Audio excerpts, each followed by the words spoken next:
सौ स्वराज्याचे संस्थापक छत्रपती शिवाजी महाराज, राजर्षी छत्रपती शाहू महाराज, भारतीय राज्यघटनेचे शिल्पकार डॉक्टर बाबासाहेब आंबेडकर आणि त्या राज्यघटनेमध्ये ज्यांनी त्यांना निर्माण करण्यामध्ये मदत केली असे ज्यांच्या निमित्तानं आपण आज या ठिकाणी कार्यक्रम आयोजित केलेला आहे असे भाऊसाहेब उपाख्य डॉक्टर पंजाबराव देशमुख यांच्या पावन स्मृतीस मी सर्वप्रथम विनम्र अभिवादन करतो. मित्रो, आपलं श्री आसारामजी भांडवलदार कला वाणिज्य विज्ञान महाविद्यालय व श्री शिवाजी शिक्षण संस्था अमरावती द्वारा संचालित धनवटे नॅशनल कॉलेज नागपूर यांच्या संयुक्त विद्यमानं आज डॉक्टर पंजाबराव देशमुख यांच्या शतकोत्तर रौप्य महोत्सवी वर्षाच्या निमित्तानं महाराष्ट्रभर भाषण आयोजित करण्यात आलेली आहे. त्यांच्या जीवन चरित्रावर त्यामधील एक भाषण या ठिकाणी आहे. कार्यक्रम यामध्ये आपण उपस्थित आहोत. सर्वप्रथम मी आपल्या महाविद्यालयाचे सन्माननीय प्राचार्य डॉक्टर नवनाथ आगाव सर यांना खूप खूप धन्यवाद देतो की त्यांनी हा कार्यक्रम या ठिकाणी स्वयंस्फूर्तीनं आयोजित केला. त्यांना सर सतत फिरत असतात वेगवेगळ्या कार्यक्रमाच्या निमित्तानं. सरांना माहिती आहे, सर नागपूरला जाऊन आले, अमरावतीला जाऊन आले, भाऊसाहेबांचं कार्य त्यांना माहिती होतं, म्हणून ते कार्य तुमच्यापर्यंत पोहोचावं या तळमळीतून डॉक्टर नवनाथ आगाव सरांनी या ठिकाणी हा कार्यक्रम आयोजित केलेला आहे. या कार्यक्रमासाठी तुम्हाला सांगायचं आवडतं मी सांगेल की भाऊसाहेबांच्या विचाराने झपाटून गेलेली ही मंडळी आहे. श्री शिवाजी शिक्षण संस्था ही भाऊसाहेबांचे विचार तळागाळातील सर्वसामान्य लोकांच्या पर्यंत पोहोचावे यासाठी धडपडत आहे. संपूर्ण महाराष्ट्रभर त्यांनी प्रत्येक जिल्ह्यामध्ये आपली टीम पाठवून भाऊसाहेबांचे विचार त्या ठिकाणी पोहोचवण्यासाठी प्रयत्न त्या ठिकाणी करत आहे. मी त्याच शिक्षण संस्थेत शिक्षण घेऊन आज आपल्या मराठवाड्यामध्ये अंबेजोगाई या ठिकाणी यशवंतराव चव्हाण महाविद्यालयात त्या ठिकाणी कार्यरत आहे. आणि म्हणूनच मला खूप आनंद झाला. नवनाथ आगाव सरांविषयी सुद्धा खूप मी भरपूर ऐकलं होतं, खूप सन्मानपूर्वक ऐकलं होतं आमचे मित्र तांदळे सरांकडून, आणि त्या ठिकाणी आपण बोलायला जातो याचा मला प्रचंड आनंद होता आणि त्या आनंदात मी या ठिकाणी आलेलो. तर या ठिकाणी मी तुम्हाला जो विषय आहे डॉक्टर पंजाबराव देशमुख सामाजिक क्रांती भारतीय संविधानातील योगदान या अगोदर थोडंसं हा कार्यक्रम का घेतला, कारण आपले मुलं बसलेले आहेत, ग्रामीण भागातील मुलं आहेत, शेतकऱ्यांची मुलं आहेत. सर्वांना प्रश्न पडला असेल जबरदस्तीने आम्हाला बसवलं बाबा काय कशासाठी भाऊसाहेबांचं कोण आहे ते भाऊसाहेब, काय आहे पंजाबराव देशमुखांचं योगदान, बाबासाहेबांनी का घेतला असेल हा कार्यक्रम याविषयी थोडक्यात. कारण काय महत्व आहे, कारण आम्ही 400-500 किलोमीटरचा प्रवास करून सर 700-800 किलोमीटरचा प्रवास करून तुमच्याशी संवाद साधण्यासाठी या ठिकाणी आलेलो आहोत. त्याच्या मागचं कारण काय मित्रो, डॉक्टर पंजाबराव देशमुख हे फार मोठं व्यक्तिमत्व आहे. हे फक्त विदर्भापुरतं मर्यादित नाही, महाराष्ट्रापुरतं मर्यादित नाही, भारतापुरतं मर्यादित नाही, तर आंतरराष्ट्रीय लेवलला यांनी काम केलेलं आहे. आंतरराष्ट्रीय आपल्या भारताचा झेंडा आंतरराष्ट्रीय लेवलला उठवलेला आहे व्यक्तीनं. त्यांच्या कर्माची फळं आपण चाखत आहोत पण आपल्याला माहिती नाही. त्याचे 2-3 फक्त उदाहरण जर तुम्हाला दिले की दररोजच्या जीवनात तुम्ही त्याच्याशी संबंधित आहात पण आपल्याला ते माहिती नाही. आपण शेतकऱ्यांची मुलं आपला कापूस असेल, कांदा असेल, आपण नाफेडला विकतो, माहित आहे? ते नाफेडचे संस्थापक अध्यक्ष डॉक्टर पंजाबराव देशमुख. ज्या नाफेडमुळे शेतकऱ्यांना स्थिर भाव मिळतो त्या नाफेडचे संस्थापक अध्यक्ष. परंतु तुम्ही काय, मी इतिहासाचा विद्यार्थी असल्यावर सुद्धा मला एक गोष्ट माहिती नव्हती. कुठेतरी मी वाचलं पण त्याला मला कुठेतरी प्रायमरी सोर्स इतिहासामध्ये म्हणतात मिळत नव्हता. मी त्यांना माहितीच्या अधिकार विचारलं नाफेडला, ते सांगायला तयार नव्हते सहकारी संस्था असल्यामुळे. मी अस्वस्थ आलो, पण योगायोगानं मोदीजींनी या वर्षी त्या नाफेडला 100 वर्ष झाले म्हणून तो कार्यक्रम केला आणि त्याचे एक मॅगझिन काढलं आणि त्या मॅगझिनच्या सुरुवातीला संस्थापक अध्यक्ष म्हणून डॉक्टर पंजाबराव देशमुख यांचा फोटो त्या ठिकाणी टाकला आणि त्याचं स्क्रीनशॉट मी माझ्या मोबाईलमध्ये ठेवलं. कारण खूप मोठा इतिहासाचा सोर्स आहे. मला असं वाटलं तो इतिहास अद्याप चालला.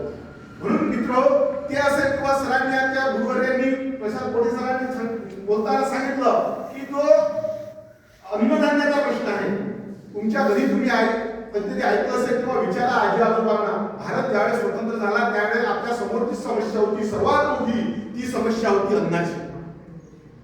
तुम्हाला माहित असेल की आपल्या देशामध्ये अन्नधान्य नसल्यामुळे अमेरिकेमध्ये जे डुकरांना टाकतात किलो नावाचं धान्य, ते धान्य आपण आयात करत होतो आणि ते धान्य आपले लोक खात होते. अशी बिकट परिस्थिती आपल्या देशात होती. त्यावेळेला कृषी मंत्री या नात्याने ही समस्या सोडवण्याचं जे कार्य आहे ते डॉक्टर पंजाबराव देशमुख यांनी केलं.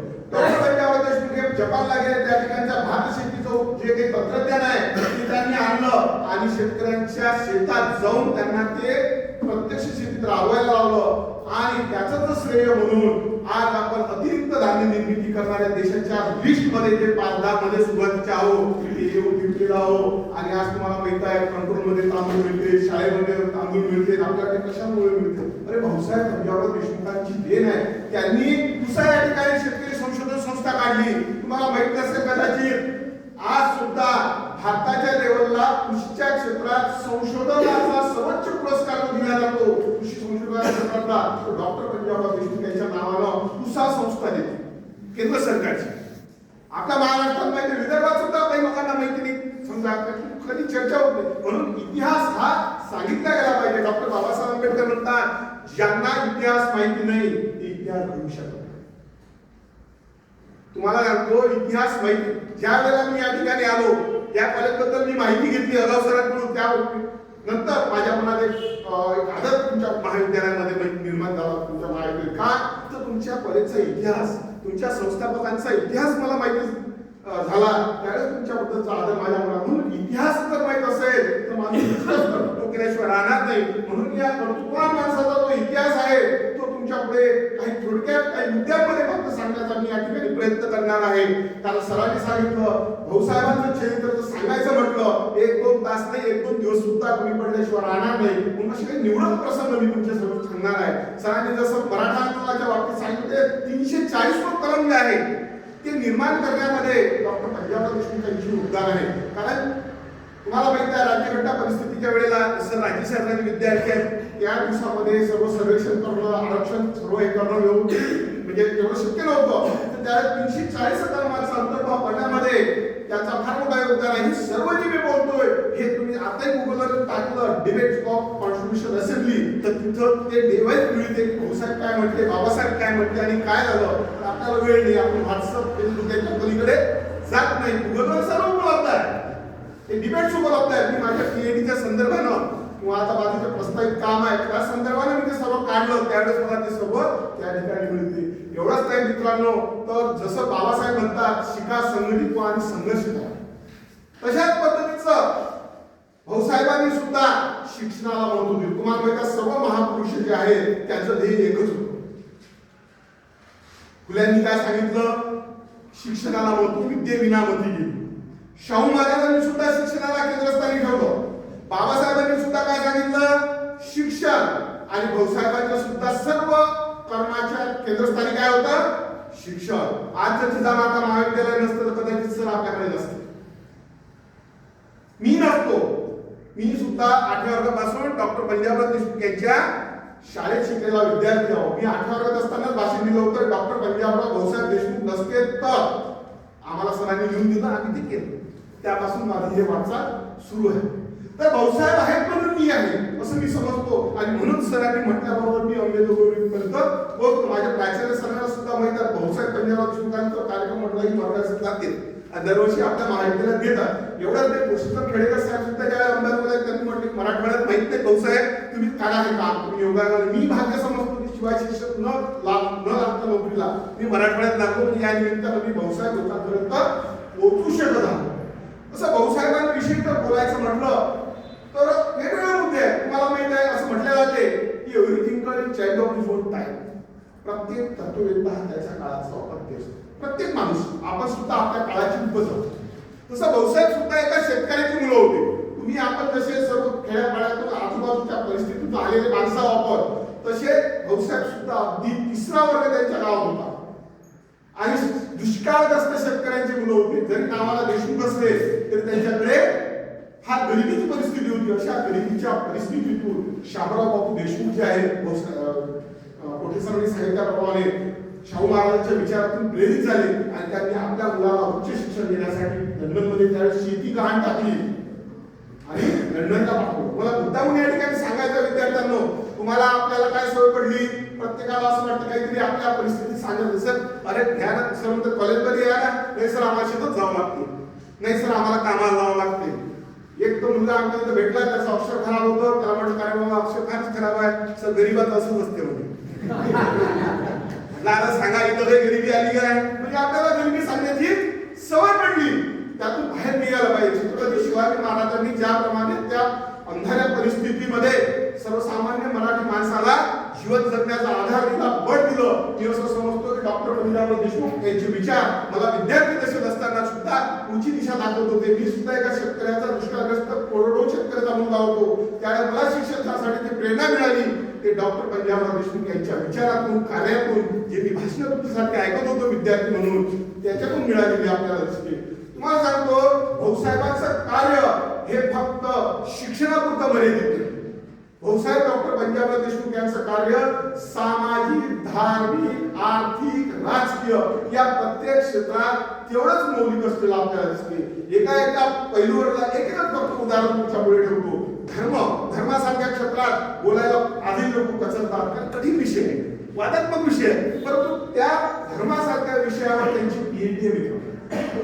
आज जगात 8,000 पुस्तकं जागतिक वारसा म्हणून जाहीर झालेली आहे.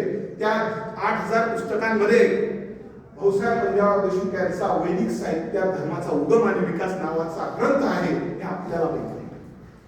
कोल्हापूरचे आनंद पाटील सर इंग्रजीचे तज्ञ आहेत, ट्रान्सलेटर आहेत, त्यांनी तो त्यामधून घेतला, त्यांना आनंद वाटला. त्यांनी सांगितलं अंबाजोगाईला आले त्यावेळेस माझ्यासोबत आम्ही बसलो होतो, मला आनंद वाटला, तो घेतला आणि मराठी ट्रान्सलेट केला त्यांनी. आज तो मराठीत आपल्याला उपलब्ध आहे. वैदिक साहित्य धर्माचा उगम आणि विकास म्हणजे धर्म म्हणजे काय, त्याची व्याख्या विविध लोकांनी कशी काय केली, म्हणजे धर्मासारख्या कठीण विषयाला, क्लिष्ट विषयाला सुद्धा हात घालून त्यांनी त्याची व्याख्या सर्वसामान्य माणसाला मार्गदर्शन करण्यासाठी केलेली आपल्याला. एवढंच नाही, तुम्हाला सांगतो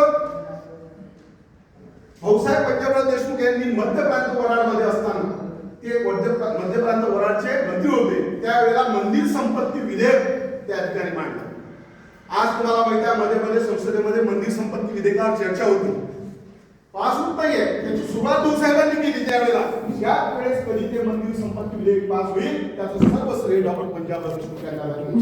कारण भाऊसाहेब डॉक्टर पंजाबराव देशमुख यांचं असं मत होतं की या मंदिरांमध्ये जे काही पद्मनाभ सारख्या फुल्या भरलेल्या आहेत संपत्तीच्या, त्याचा उपयोग आपल्या सामान्य लोकांच्या शिक्षणासाठी, आरोग्यासाठी व्हायला पाहिजे. हा विचार त्यांनी त्या ठिकाणी मांडलेला आपल्याला दिसते. एवढंच नाही तर भाऊसाहेबांचे विचार फार वेगळे होते. भारतीय राज्यघटनेचा ज्यावेळेस चर्चा सुरू होती त्यावेळेला त्याच्यात भारतीय राज्यघटना धर्मनिरपेक्ष ठेवावी की विशिष्ट धर्माची ठेवावी, कारण पाकिस्तानची निर्मिती धर्माच्या नावावर झालेली होती, त्यामुळे भारत सुद्धा धार्मिक ठेवायचा का अशी चर्चा ज्यावेळेस सुरू झाली त्यावेळेस डॉक्टर पंजाबराव देशमुख म्हणतात माझ्या जर हातात हे असतं तर मी भारत हा हिंदू धर्माचा ठेवला असता. कारण काय तर ते म्हणतात हिंदू धर्मच पुढे एवढा धर्मनिरपेक्ष आहे, त्याच्यात अनेक विचारांना वाव आहे, त्यामुळे काही वेगळं धर्मनिरपेक्षता आणि हिंदू धर्म हा काही वेगळा असू शकत नाही. एवढा त्यांनी धर्माचा त्या ठिकाणी सखोल अभ्यास केलेला असतो. मित्रो, धर्माच्या बाबतीत नाही, सामाजिक क्षेत्रात तुम्हाला सांगतो त्यांनी ते अस्पृश्यता मानत नव्हते, जातीभेद मानत नव्हते. त्यांनी स्वतः सयाजीराव गायकवाडांच्या पुतणीचा लग्नासाठी प्रस्ताव आला असताना तो नाकारून स्वतः विमल वैद्य नावाच्या सोनार जातीतील स्त्री सोबत आपला आंतरजातीय विवाह केला. आपल्या मुलाचा सुद्धा अनंत कुमारांचा त्यांनी आंतरजातीय विवाह घडून आणला. एवढंच नाही तर आपल्या लग्नाच्या विषयीचं काहीतरी पंगत द्यावी अशी मित्रांनी ज्यावेळेस मागणी केली त्यावेळेला त्यांनी जेवणाचा कार्यक्रम ठेवला आणि त्या ठिकाणी मेहतर जातीतील लोकांकडून स्वयंपाक बनवून घेतला आणि त्यांच्या हातचं पंगत त्या ठिकाणी मित्रांना दिली. ज्यावेळेस पंगत झाल्या लोक छान जेवण झालं तेव्हा मला धन्यवाद देण्यापेक्षा या मेहतर मुलांनी हे बनवलं त्याला धन्यवाद द्या, अशा प्रकारचं अभिनव कार्यक्रम त्यांनी जातीभेद निर्मूलनाच्या बाबतीत केला. म्हणजे मी असं म्हणेन की पंजाबराव देशमुख साहेब हे सोशल इंजिनियर होते. सामाजिक बदल करण्यासाठी त्यांनी वेगवेगळे प्रयोग केले. एवढंच नाही तर त्यांचे वडील चा मृत्यू झाल्यानंतर त्यांच्या आईची इच्छा होती की त्यांच्या श्राद्धाच्या निमित्तानं आपण ब्राह्मण भोजन द्यावं. त्यावेळेला भाऊसाहेब पंजाबराव देशमुख यांनी आपल्या आईच्या मनाचं परिवर्तन केलं. परंपरागत विचाराच्या आई होत्या, परंतु त्यांनाही समजून सांगितलं आणि त्यांनी चोखा मेळा वसतिगृहातील अस्पृश्य जातीतील मुलांना बोलवून त्यांना पांढरे शुभ्र वस्त्र देऊन त्यांना त्या ठिकाणी सुग्रास जेवण दिलं आणि आपल्या वडिलांचं श्राद्ध केलेलं आपल्याला दिसते. ब्राह्मण भोजनांच्या ठिकाणी अस्पृश्य लोकांना त्यांनी जेवण देऊन ते त्या ठिकाणी. आणि ही बातमी डॉक्टर बाबासाहेब आंबेडकर यांच्या बहिष्कृत भारत या वृत्तपत्रात छापून आलेली आहे. त्याचं उपलब्ध आहे हे त्याचे पुरावे आजही. अशा प्रकारचं अभिनव असं कार्य सरांनी सांगितलं. त्या पद्धतीनं मंदिर प्रवेश सरांनी सांगितलं मंदिर प्रवेश आंदोलन डॉक्टर पंजाबराव देशमुखांबरोबर डॉक्टर बाबासाहेब आंबेडकर सुद्धा अमरावतीला त्या ठिकाणी होते. अशी सुद्धा परिषद झाली होती. म्हणजे काळाराम मंदिराच्या अगोदर झालेली घटना आहे. काळाराम मंदिर 31चं आंदोलन आहे आणि 1927चं आहे. म्हणजे मंदिर प्रवेश आंदोलनाच्या इतिहासातील पहिलं पाऊल जर टाकत असेल तर ते अमरावतीला टाकलं डॉक्टर पंजाबराव देशमुखांच्या मार्गदर्शनाखाली. अशा प्रकारचं सामाजिक क्षेत्रातील कार्य भाऊसाहेब पंजाबराव देशमुख यांनी केलेलं आहे. समाजातील एवढंच नाही, त्यांनी पारधी लोक जे रस्त्यावर बसतात त्यांची सुद्धा परिषद भरवली. त्यांना सुद्धा मार्गदर्शन केलं. म्हणजे समाजातील तळागाळातील लोकांना सुशिक्षित करून किंवा एका म्हणजे काय आपण शिक्षण देऊन त्यांना जीवन जगण्याचा मार्ग दाखवण्याचं काम त्या ठिकाणी भाऊसाहेबांनी केलेले दिसते. आणि सर्व या समस्यांची गुरुकिल्ली किंवा त्याचा मूळ हे शिक्षणात समजत होते. म्हणून भाऊसाहेबांचा जो होता सर्व कार्याचा केंद्रबिंदू जो होता तो शिक्षण होता. भाऊसाहेबांनी शिक्षणासाठी कोणाकडूनही मदत घ्यायला मागोपुढे पाहिलेली नाही. अवतार मेहर बाबा आले असताना अवतार मेहर बाबाच्या चमत्कारांना भाऊसाहेब मानत नव्हते, परंतु तरीही ते त्या ठिकाणी हजर आले आणि तिथंच ते त्यांच्यासमोर म्हणतात की मी या चमत्कारांना वगैरे मानत नाही, परंतु मेहर बाबांकडे भरपूर संपत्ती आहे, त्यांचे भक्त सुद्धा श्रीमंत आहे, त्यांच्या पैशातून जर एखादं कॉलेज शाळा उभं राहत असेल तर मला आनंद होईल. म्हणून ते मेहर बाबांच्या त्या कार्यक्रमाला हजर राहिले दिसतात. एवढंच नाही मित्रांनो, तर तुम्हाला सांगायला हरकत नाही, आमच्या विदर्भामध्ये लग्न लागताना ते पैसे टाकते ब्राह्मण लोकांना त्या ताटात आणि ते लग्न लावते लोक. तर ते ताट धरून भाऊसाहेब त्या ठिकाणी उभे राहिले की लोकांनी लग्नात पैसे टाकावे, ते माझ्या शाळेसाठी उपयोगाला यावे. अशा पद्धतीचं कार्य त्या तळागाळातल्या लोकांना शिक्षण मिळावं यासाठी भाऊसाहेबांनी त्या ठिकाणी केलेलं दिसते. आणि भाऊसाहेबांच्याच कार्याचं आउटपुट म्हणून आज आम्ही या ठिकाणी उभे आहोत. म्हणजे भाऊसाहेब म्हणत होते किंवा शाहू महाराज म्हणत होते की हे जे समाज सुधारण्याचं काम आहे हे एका पिढीचं नाही. तुम्हाला सांगतो, शाहू महाराज असतील, भाऊसाहेब असतील, त्यांना शाळा काढल्या पण त्या चालवणे, त्यातून लोक काढले, जसं आता हे महाविद्यालय आहे, परंतु आपल्या पिढीवर जबाबदारी आहे की या मुलांना थोड्या सतत का असेना पण भाऊसाहेबांची विचारधारा हा विचार पुढे नेण्याची गरज या ठिकाणी आपल्याला दिसते. भाऊसाहेब पंजाबराव देशमुख यांचं सामाजिक क्रांती राज्यघटना परिषदेत सुद्धा मोठं काम असलेलं दिसते. सरांनी सांगितलं त्याप्रमाणे 26 नोव्हेंबर 1949 ला डॉक्टर बाबासाहेब आंबेडकर राज्यघटना परिषदेचं शेवटचं भाषण ज्यावेळेस करतात त्यावेळेस भाऊसाहेब पंजाबराव देशमुख यांच्या कार्याविषयी आवर्जून उल्लेख करताना आपल्याला दिसतात. त्या जवळपास 300च्या आसपास सदस्य होते, परंतु त्या सर्व सदस्यांमध्ये भाऊसाहेबांचा त्यांनी शेवटच्या भाषणामध्ये आवर्जून उल्लेख केलेला आहे. कारण भाऊसाहेब देशमुख यांनी प्रत्येक मुद्द्यावर प्रतिप्रश्न करून प्रत्येक याच्यावर चर्चा करून आणलेली आपल्याला दिसते. म्हणून भाऊसाहेबांचं राज्यघटना परिषदेतील कार्य हा एक वेगळा विषय असू शकतो, त्याच्यावर एक वेगळं व्याख्यान होऊ शकेल. एवढं मोठं काम, कारण तुम्हाला माहित आहे ज्या वेळेला आज जशी आपण टिशीवर कास्ट लिहितो तो कास्ट लिहावी की नाही लिहावी हा विषयीचा राज्यघटनेमध्ये मुद्दा. त्यावेळी भाऊसाहेब म्हणतात की जात लिहावी.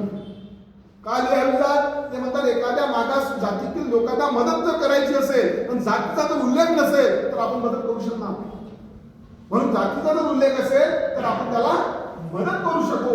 अशा पद्धतीचं त्यांनी त्या ठिकाणी विधेयक करून ते केलेलं आपल्याला दिसते. एवढंच नाही मित्रांनो, ज्या वेळेला भाऊसाहेब त्या ठिकाणी कार्य करत असताना आपला मराठवाडा निजामशाहीत होता. या निजामशाहीत असताना आपल्याकडे मुलं हे उस्मानिया विद्यापीठात शिक्षण घेत होते आणि जे लोक स्वातंत्र्याची आंदोलनामध्ये सहभाग होत होते त्या विद्यार्थ्यांना ते आपल्या शाळा महाविद्यालयातून काढून टाकत होते. अशाच विद्यार्थ्यांमधील आपल्या मराठवाड्यातील 2 आमदार राहिलेले व्यक्तिमत्व केशवराव धोंडगे साहेब आणि किसनरावजी देशमुख साहेब अहमदपूरचे हे दोन्ही विद्यार्थी त्या उस्मानिया विद्यापीठाने काढून टाकलेले होते. ते 2 विद्यार्थी भाऊसाहेबांच्या वसतिगृहात गेले, तिथं राहिले, शिकले आणि नंतर त्या ठिकाणी आज मोठ्या प्रमाणावर त्यांनी समाजाचं नेतृत्व केलेलं दिसते. म्हणजे भाऊसाहेबांच्या कार्याचा जो फायदा आहे तो सर्वसाधारण लोकांना झालेला आहे. आज जर पंजाबमध्ये दिल्लीमध्ये जर आपण गेलो सर तर त्या ठिकाणी भाऊसाहेब पंजाबराव देशमुख म्हणजे कोण सांगण्याची गरज नाही. कारण त्या ठिकाणच्या लोकांना पंजाबमध्ये जी काही हरित क्रांती झाली त्याच्या पाठीशी डॉक्टर पंजाबराव देशमुख यांचं फार मोठं योगदान आहे. तुम्हाला सांगतो भारत कृषक समाज नावाची भारताच्या लेवलची ऑर्गनायझेशन आहे. दिल्लीला तिचं बलराम जाधव वगैरे त्यांचे कुटुंब ते आता सध्या पाहत आहे. तर त्याची स्थापना त्याचे संस्थापक अध्यक्ष डॉक्टर पंजाबराव देशमुख आहे आणि त्यांची चॅरिटी कमिशनरला नोंद कुठे आहे माहिती आहे का? जळगाव खानदेशला. हे सुरुवात तिथे जर केलं तर कृषक चौक आहे जळगावला, एक कृषक भवन आहे, तिथून त्याची सुरुवात झाली आणि त्याचा हेड ऑफिस कुठे आहे आता? दिल्लीला आहे. खूप मोठं काम आहे त्याचं. नाफेडच्या अंतर्गत सर्वच काम चालते. नाबार्ड सर्व वगैरे म्हणतात त्यातलं म्हणजे कृषीशी संबंधित ज्या काही योजना आहेत पण आपल्याला त्याचा इतिहास माहिती. एवढंच नाही तर भाऊसाहेबांनी महाविद्यालय काढताना परिसराचा विचार केला नाही. भाऊसाहेबांचं महाविद्यालय दिल्लीला सुद्धा आहे. श्री शिवाजी महाविद्यालय दिल्ली फार मोठं कॉलेज आहे. मी ज्यावेळेस पीएचडीचं काम करत होतो डॉक्टर पंजाबराव देशमुखांवर डॉक्टर प्रशांत कोडेसरांच्या अंतर्गत त्यावेळेस मला कुठेतरी उल्लेख सापडला. मी परेशान झालो. मला काही जास्त एवढंच मिळत नव्हते मग मी गुगलवर टाकलं. आता गुगलवर टाकायला दिसते श्री शिवाजी महाविद्यालय दिल्ली. त्या अबाउटमध्ये गेल्यानंतर लिहिलेलं होतं founded by doctor Panjabrao Deshmukh. पण त्याचा फोटो वगैरे नव्हता. मी पत्र लिहिलं त्यांना. म्हटलं सर तुम्ही लिहिलं त्याबद्दल धन्यवाद पण म्हटलं फोटो टाकला तर बरं होईल. त्यांनी 8 दिवसातच त्या वेबसाईटला फोटो टाकला. मला आनंद वाटला. म्हणजे मला असं म्हणायचं आहे की भाऊसाहेबांचे विचार जर लोकांपर्यंत पोहोचले तर निश्चितच भाऊसाहेबांचा इतिहास हा पुढे आल्याशिवाय राहणार नाही. मागच्या 1-2 वर्षाच्या काळात एमपीएससीला सुद्धा भाऊसाहेबांचा प्रश्न विचारला गेला. निश्चितच भाऊसाहेबांचा एखादा विद्यार्थी किंवा त्यांना माहित असणारा व्यक्ती त्या एमपीएससीच्या पेपर सेटिंग मध्ये असेल आणि म्हणून त्यांना भाऊसाहेबांवर त्यांच्या शिक्षक समाजाची स्थापना वगैरे असा प्रश्न टाकलेला आपल्याला दिसतो. म्हणजे मला म्हणायचं आहे की इथं जे आपण आलो येण्याचा उद्देश आहे की आपला जो इतिहास आहे आज तुम्हाला माहित आहे फेसबुक व्हॉट्सअपच्या माध्यमातून आपण कन्फ्युज झालेला आहोत. कोणत्या विचारसरणीचा आपण हे जाऊ या विचारसरणी कोणती विचारसरणी स्वीकारावी. प्राध्यापक असतील विद्यार्थी असतील समाज असेल या समाजाला योग्य दिशेने न्यायचं असेल आपल्याला डॉक्टर पंजाबराव देशमुखांचे विचार आपल्याला आत्मसात करणं त्या आत्मसात करण्यासाठी समजून घेण्याची गरज आहे मित्रांनो. डॉक्टर पंजाबराव देशमुख हे फक्त एका जातीपुरते एका धर्मापुरते किंवा एका परिसरापुरते मर्यादित नव्हते तर डॉक्टर पंजाबराव देशमुख हे राष्ट्र निर्माते होते. त्यांचं काम हे राष्ट्रीय लेवलचं आंतरराष्ट्रीय लेवलचं आपल्याला दिसते. सर्व सांगितलं त्या पद्धतीनं त्यांनी आंतरराष्ट्रीय कृषी प्रदर्शनी भरवली. आपल्या इथे ॲग्रोची कृषी प्रदर्शनी चालू आहे. तसं त्या आंतरराष्ट्रीय आयसन हॅवर भेट दिली आणि आयसन हॅवर दिलेलं पत्र माझ्या पीएचडीच्या प्रबंधात मी दिलेलं आहे ते ओरिजिनल पत्र त्यांनी भाऊसाहेबांची तिथून स्तुती केलेली आहे की त्यांनी फार मोठं कृषीच्या क्षेत्र म्हणून संचालन करणाऱ्या सरांनी म्हटलं कृषी क्रांतीचं प्रणेते कृषी रत्न या किताबानं त्यांना राष्ट्रपती ज्ञानी घनशिंदे यांनी सन्मानित केलेलं आहे. अशा या महामानवाच्या निमित्तानं आपल्याशी संवाद साधण्याचा या ठिकाणी मला सन्माननीय प्राचार्य सरांनी एक संधी उपलब्ध करून दिली त्याबद्दल पुन्हा एकदा मी सन्माननीय दादा सरांचे धन्यवाद व्यक्त करतो आणि अशाच पद्धतीनं पुढील कार्यक्रम भाऊसाहेबांविषयी त्यांनी दरवर्षी घ्यावे अशी आशा व्यक्त करतो आणि या ठिकाणी थांबतो. धन्यवाद.